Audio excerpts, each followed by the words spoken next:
লেবাননের বৈরুতে ইসরায়েলি হামলায় নিহত হিজবুল্লাহ প্রধান সাইয়েদ হাসান নাসরুল্লাহর মরদেহ উদ্ধার করা হয়েছে।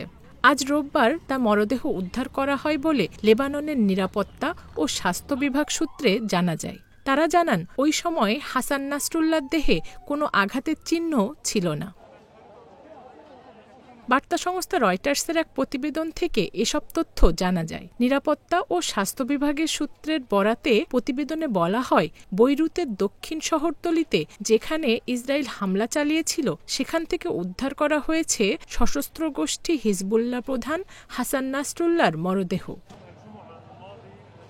স্বাস্থ্য বিভাগ সূত্রের বরাতে রয়টার্স বলছে, উদ্ধারের সময় হাসান নাসরুল্লাহর শরীর অক্ষত ছিল। যদিও শনিবারের বিবৃতিতে এই নেতার মৃত্যুর সঠিক কারণ উল্লেখ করেনি হিজবুল্লাহ। এমনকি শেষকৃত্যের ব্যাপারেও কিছু বলা হয়নি। তবে ইসরায়েলি হামলায় নিহত হওয়ার কথা জানানো হয়।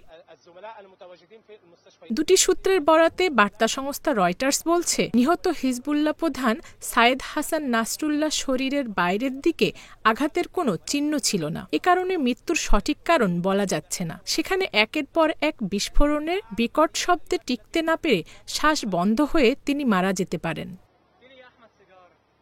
এদিকে আজ রোববার আবারও লেবাননের বৈরুতে হামলা চালিয়েছে ইসরায়েল। এবার হামলা হয়েছে দানিয়াহ এলাকাতেও। ইসরায়েলের দাবি, এবারও হিজবুল্লাহর ঘাঁটি ও অস্ত্রাগারে হামলা হয়েছে।